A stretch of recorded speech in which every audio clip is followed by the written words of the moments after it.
అంటే శ్రావణ మాసం ప్రతి సంవత్సరం కూడా మావులమ్మ దేవస్థానంలో విశేషమైన కార్యక్రమాలు ఉంటాయి. మన భారతదేశం అంటేనే కర్మభూమి. మన కర్మభూమిలో పుట్టిన ప్రతి స్త్రీమూర్తి కూడా మన వివాహం అయ్యాక వారి సౌభాగ్యం గురించి వారు అమ్మవారిని కొలుస్తూ ఉంటారు.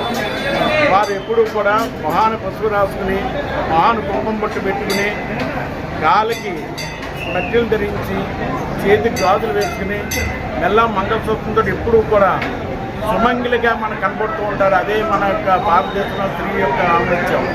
అటువంటి స్త్రీమూర్తులందరూ కూడా ప్రతి సంవత్సరం కూడా శ్రావణ మాసంలో వచ్చే ప్రతి శ్రావణ మాసంలో కూడా ప్రతి మంగళవారం కూడా మంగళగౌరి వ్రతాలు, అలాగే శుక్రవారం రోజున వరలక్ష్మి వ్రతాలు చేసుకోవడం మన పూర్వం నుంచి కూడా అనాదిగా వస్తుంది. అలాగే మన మావులమ్మ దేవస్థానంలో కూడా విశేషంగా ప్రతి సంవత్సరం కార్యక్రమాలు జరుగుతున్నాయి. కింద సంవత్సరం నుంచి అమ్మవారి సన్నిధిలో గాజుల అలంకరణ పెట్టడం జరిగింది. ఈ సంవత్సరం కూడా అంటే కింద సంవత్సరం వరలక్ష్మి వ్రతంలో చేస్తాం. అలాగే ఈ సంవత్సరం కూడా మా దేవస్థానం మా గౌరవ శాసనసభ్యులు కులవరామయ్య గారి సూచన మేరకు మా యొక్క ట్రస్ట్ బోర్డు సభ్యులు ఈఓ గారు అందరం కూడా కలిసి ఈ వరలక్ష్మి వ్రతం రోజునే మన గాజుల అలంకరణ నిర్ణయించుకుని ప్రతి భక్తుల దగ్గర నుంచి కూడా గాజులు సేకరించి శ్రీమూర్తులందరూ కూడా అమ్మవారికి గాజులు సమర్పించుకున్నారు. అవి నిన్నటి రోజున అలంకరణ చేయడం జరిగింది. ఈ రోజున ఉదయం ప్రాతకాలం అమ్మవారి ఆలయంతో కూడా శుద్ధి చేసుకుని ప్రాతకాలార్చన, బాలభోగ నివేదన, అలాగే మంగళారతి సేవ, 9 గంటలకి అమ్మవారి సహస్రనామ పూజ, అవసర నివేదన చేయడం జరిగింది. ఇప్పుడు 12 గంటల 30 నిమిషాలు అమ్మవారికి మహానివేదన కార్యక్రమం ఉంటుంది. అలా సాయంత్రం 6 గంటలకు విశేషం పంచాయత సేవ ఉంటుంది. 7 గంటల కుంకుమ పూజ ఉంటుంది. ఇది ప్రతిరోజు కూడా జరుగుతూ ఉంటాయి ఈ కార్యక్రమాలన్నీ. కానీ ఈ శ్రావణ మాసంలో కూడా మేము విశేషంగా ఈ కింద సంవత్సరం శుక్రవారం వచ్చింది, ఈ సంవత్సరం కూడా ఈ శుక్రవారం వచ్చింది. దాంట్లో మొదటి శుక్రవారం రోజున అమ్మవారికి గజలక్ష్మి అలంకరణ చేయడం జరిగింది. ఇది 2వ శుక్రవారం వరలక్ష్మి వ్రతం.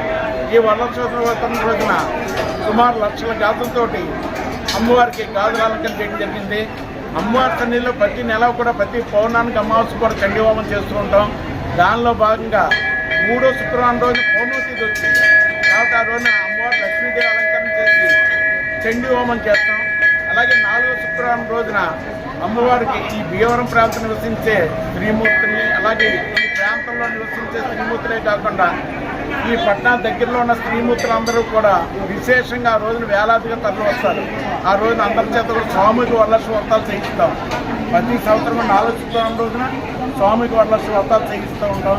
అలాగే 5వ శుక్రవారం రోజున అమావాస్య అయింది. ఇందాక చెప్పినట్టుగానే మా దేవస్థానంలో ప్రతి పౌర్ణానికి అమావాస్యకి చండీ హోమం చేస్తాం. అలాగే 5వ శుక్రవారం రోజున అమావాస్య రోజు కూడా చండీ హోమం ఉంటుంది.